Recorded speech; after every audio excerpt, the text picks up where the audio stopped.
Very very good morning dear students. हम लोग आ चुके हैं आपके अपने चैनल मैथ साइंस स्टार्स में, जिसमें हम RS अग्रवाल का मैथ पढ़ते हैं। क्लास 8 का मैथ पढ़ रहे हैं, जिसमें हम एक्सरसाइज 3B पर पहुंच चुके हैं। ये चैप्टर है स्क्वायर एंड स्क्वायर रूट्स का। स्क्वायर एंड स्क्वायर रूट्स में कुछ रूल्स हैं, प्रॉपर्टीज ऑफ परफेक्ट स्क्वायर। अब परफेक्ट स्क्वायर जहां भी है उनके कुछ प्रॉपर्टीज हैं, गुण हैं, उसके बारे में सबसे पहले हम लोग जानेंगे। कोई नंबर ऐसे देख कर ही बता देना कि वो परफेक्ट स्क्वायर है कि नहीं है, तो हम आसानी से बता सकते हैं।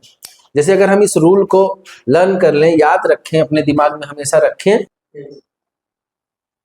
कि अगर कोई नंबर है और उस नंबर के लास्ट डिजिट, उस नंबर का जो लास्ट डिजिट है वो 2 हो, 3 हो, 7 हो या 8 हो, तो वो नंबर कभी परफेक्ट स्क्वायर नहीं होगा। तो पहला रूल हमें क्या याद रखना है कि किसी भी नंबर का लास्ट डिजिट 2, 3, 7, 8 हो तो वो परफेक्ट स्क्वायर नहीं होता है। A number ending in an odd number of zeros is never a perfect square. जैसे कोई नंबर है, मान लीजिए 3, 0, 0, 0, तो कह रहा है कि अगर ऑड नंबर ऑफ जीरोस हो लास्ट में तो वो परफेक्ट स्क्वायर नहीं होगा। जैसे यहाँ पे 1, 2, 3, तो 3 जीरोस हैं, तो ये भी परफेक्ट स्क्वायर नहीं होगा। I square of an even number is even. अगर कोई भी इवन नंबर है तो उसका स्क्वायर भी कितना होगा? इवन होगा। अगर कोई ऑड नंबर है तो उसका भी स्क्वायर क्या होगा? ऑड नंबर ही होगा। तो ये 4 प्रॉपर्टीज आपने देख लिया। पांचवें में देखिए, the square of A proper fraction is smaller than the fraction. कोई भी प्रॉपर फ्रैक्शन है तो उसका स्क्वायर हमेशा क्या होगा?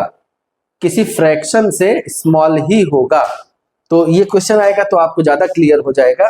जैसे प्रॉपर फ्रैक्शन क्या होता है? प्रॉपर फ्रैक्शन कि जिसमें नेगेटिव ना लगे हो, इस तरह के क्वेश्चंस क्या बोले जाते हैं? प्रॉपर फ्रैक्शन बोले जाते हैं। जिसमें साइन भी ना लगा हो, नेगेटिव साइन भी ना हो, तो वो फ्रैक्शन से क्या होता है? The square of A proper fraction is smaller. जो प्रॉपर फ्रैक्शन होगा वो हमेशा छोटा होगा, किससे? एक नॉर्मल फ्रैक्शन से। तो फॉर एवरी, अगला वाला देखते हैं, for every natural number n we have. अगर कोई नेचुरल नंबर है तो हम n+1 का स्क्वायर माइनस n का स्क्वायर करेंगे तो इक्वल टू भी इतना आएगा। ये प्रॉपर्टी याद रखिएगा, क्वेश्चन आएगा तब ज्यादा क्लियर होगा। The sum of first n odd natural numbers n square होता है। कई सारे नेचुरल नंबर्स हो, उनको हमें ऐड करना हो, बिना एडिशन रूल लगाए हमें ऐड करना है, और वो ऑड नंबर्स हैं तो उसका फॉर्मूला होता है n square. If m n p are natural number such as m square n square, तो ये p स्क्वायर के बराबर होगा। अगर 3 कोई नेचुरल नंबर है, और ये कब होगा? ये तब होगा कि जब m n p is called the Pythagorean triplet. Pythagoras कौन थे? पाइथागोरस एक बहुत बड़े मैथमेटिशियन थे। उन्होंने इस एंगल के बारे में बहुत सारे फॉर्मूले दिए थे। वो बाद में आप जब पाइथागोरस थ्योरम पढ़ेंगे तो उसमें आप देखेंगे। लेकिन आप ये अभी समझिए कि पाइथागोरियन ट्रिपलेट अगर बोलता है तो उसमें m square n square p square के बराबर होगा। फॉर एवरी नेचुरल नंबर, अगर m 1 से बड़ा है तो 2m m स्क्वायर -1 और m square +1 is a Pythagorean triplet. Question आएगा तो ज्यादा क्लियर होगा। ये लास्ट वाला फॉर्मूला देखिए, बड़ा इंपॉर्टेंट फॉर्मूला है क्लास 8 के लिए, कि अब इसके बाद ये फॉर्मूला पूरे जीवन आपका साथ नहीं छोड़ेगा। ये सदा सदा के लिए आपके साथ रहेगा, पूरा जीवन आपका साथ निभाएगा। ये ऐसे फॉर्मूले हैं, a + b का whole square equal to a² + b² + 2ab, और a - b का whole square a² + b² - 2ab। क्या डिफरेंस हुआ इसमें? कि सिर्फ जब यहाँ पे प्लस है तो ये प्लस हो गया, और यहाँ पे माइनस है तो ये माइनस हो गया। देखिए बीच वाला चेंज नहीं होगा, a² + b² दोनों में रहेगा, लेकिन यहाँ पे +2ab और यहाँ पे -2ab आपको याद करने का तरीका बताया गया है। आइए हम लोग क्वेश्चन पे मूव करते हैं। यहाँ पे क्वेश्चन दिया है कि give reason to show that one of the number given below is perfect square.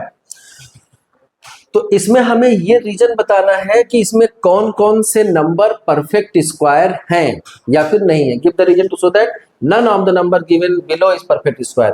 अच्छा, इसमें रीजन ये देना है कि इसमें कोई भी नंबर परफेक्ट स्क्वायर नहीं है। तो क्यों नहीं है? ऐसे डायरेक्ट पहले तो हमें पूरा सॉल्व करना पड़ता था, बहुत लंबा चौड़ा सा मेथड था, वो हम सॉल्व करते थे, तब हम पता लगाते थे कि कौन सा नंबर परफेक्ट स्क्वायर है और कौन सा नहीं है। लेकिन यहाँ पर हम प्रॉपर्टी के द्वारा पता करेंगे कि कौन सा नंबर परफेक्ट स्क्वायर है और कौन सा नहीं है। तो कोई भी नंबर इसमें परफेक्ट स्क्वायर नहीं था, और वो क्यों नहीं था वो रीजन हमें देना है। तो यहाँ पर आप प्रॉपर्टी नंबर फर्स्ट देखेंगे कि अगर किसी भी नंबर का एंड किससे हो रहा हो, 2, 3, 7 और 8 से हो रहा हो, तो वो परफेक्ट स्क्वायर नहीं है। देखिए लास्ट में 2 है, लास्ट में 3 है, 7 है, 8 है यहां पर, और यहां पर क्या है, 0 है। तो ये पहली वाली प्रॉपर्टी के अकॉर्डिंग ये सारे नंबर परफेक्ट स्क्वायर नहीं होंगे। 2, 3, 7 और 8, तो लास्ट में देखिए 2 है, 3 है, 7 और 8 है, तो ये परफेक्ट स्क्वायर नहीं होंगे। ये रीजन आपने दे दिया। और दूसरे क्वेश्चन में यहां पर प्रॉपर्टी फिर से आपको हम दिखाते हैं कि a number ending in an odd number of zeros never a perfect square. It means कि कोई भी नंबर हो और उसमें जो लास्ट में जीरोस है उसे हम काउंट करेंगे और वो ऑड नंबर हो, तब भी वो परफेक्ट स्क्वायर नहीं होगा। जैसे यहाँ पर 1 0 है, यहाँ पर 3 0 है, और यहाँ पर क्या है, 5 जीरोस है। तो 1, 3 और 5 क्या है, आपका ऑड नंबर है। तो ऑड नंबर ऑफ जीरोस अगर आ जाए लास्ट में, तो वो क्या होगा, परफेक्ट स्क्वायर नहीं होगा। तो ये आपका फर्स्ट क्वेश्चन हो गया अकॉर्डिंग टू प्रॉपर्टी। आगे देखिए, which of the following are squares of even numbers. अभी हमने प्रॉपर्टी में देखा कि इवन नंबर, फिर से देखिए, square of an odd number is odd और square of an even number is even. अगर कोई इवन नंबर का स्क्वायर है तो वो इवन नंबर ही आएगा, और ऑड नंबर का अगर हम स्क्वायर करें तो वो ऑड नंबर आएगा। अब इसमें क्या कह रहा है कि इवन नंबर्स के स्क्वायर कौन कौन से हो सकते हैं, तो हम देखेंगे कि लास्ट में इवन नंबर आना चाहिए। जैसे ये 6 है, तो 6 अगर लास्ट में है तो इवन नंबर है। यहाँ 0 है, ये भी 2 से कट होगा, इसलिए ये भी इवन माना जाएगा। और यहाँ पर 4 है, तो फर्स्ट, थर्ड और फिफ्थ वाला क्या है, आपका स्क्वायर इवन नंबर्स हैं। तो इन सब, ये सब क्या होंगे, ये सब नंबर्स इवन नंबर्स होंगे। अब आगे क्वेश्चन देखते हैं। ऑड के लिए यही चीज कह रहा है कि अगर लास्ट में ऑड नंबर है तो उसका किसका, वो किसी ऑड नंबर का ही स्क्वायर होगा। तो जैसे ये है तो ये किसी ऑड नंबर का स्क्वायर होगा, ये है तो किसी ऑड नंबर का स्क्वायर होगा, ये भी किसी ऑड नंबर का स्क्वायर होगा, क्योंकि लास्ट में ऑड नंबर है। यहाँ पर भी लास्ट में ऑड नंबर 9 ऑड नंबर, यहाँ पर भी लास्ट में 5, तो 5 क्या है, ऑड नंबर है। तो ये सारे ऑड नंबर्स हैं लास्ट में, तो इसका मतलब ये किसी न किसी ऑड नंबर के ही स्क्वायर्स हैं। तो इससे भी ये चीज क्लियर हो जाती है। क्वेश्चन नंबर 4 में देखते हैं, without adding find the sum. Add नहीं करना है लेकिन फिर भी इसका सम निकालना है। तो इसमें भी हमने एक फॉर्मूला, एक थ्योरी देखी थी। फिर से देखिए, आप बार बार प्रॉपर्टीज देखेंगे तो आराम से आपको प्रॉपर्टी भी आराम से लर्न हो जाएगी। यहां पर देखिए, sum of the first n odd natural numbers equal to क्या होता है, n स्क्वायर। इसका कहने का तात्पर्य क्या है, कहने का मतलब क्या है, वो हम समझेंगे। कोई भी नंबर है, अब यहां पर देखिए एक सीक्वेंस बन रहा है।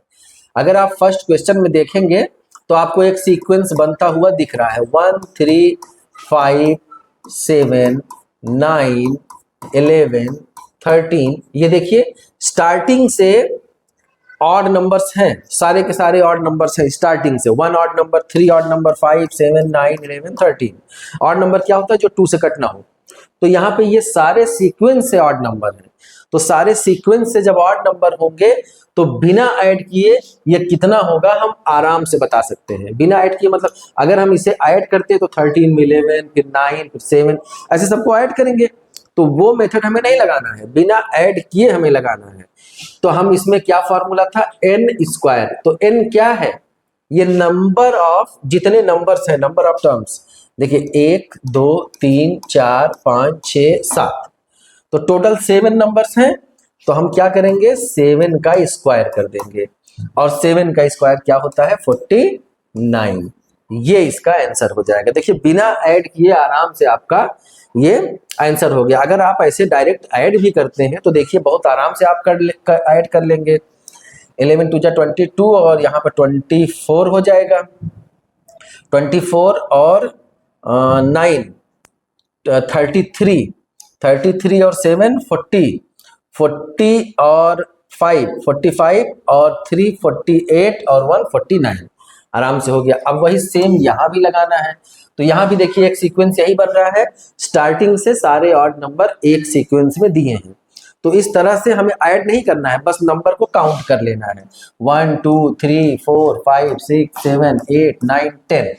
तो यहाँ पे n स्क्वायर और n कितना था, नंबर ऑफ टर्म्स कितने हैं 10 है, तो 10 का हम क्या कर लेंगे, स्क्वायर कर लेंगे। और 10 इंटू 10 क्या हो जाता है आपका 100 हो जाता है। तो अगर आप इन सब को सम करेंगे तो कितना आएगा 100 आएगा। अब क्वेश्चन नंबर 3 भी हम देख लेते हैं तुरंत।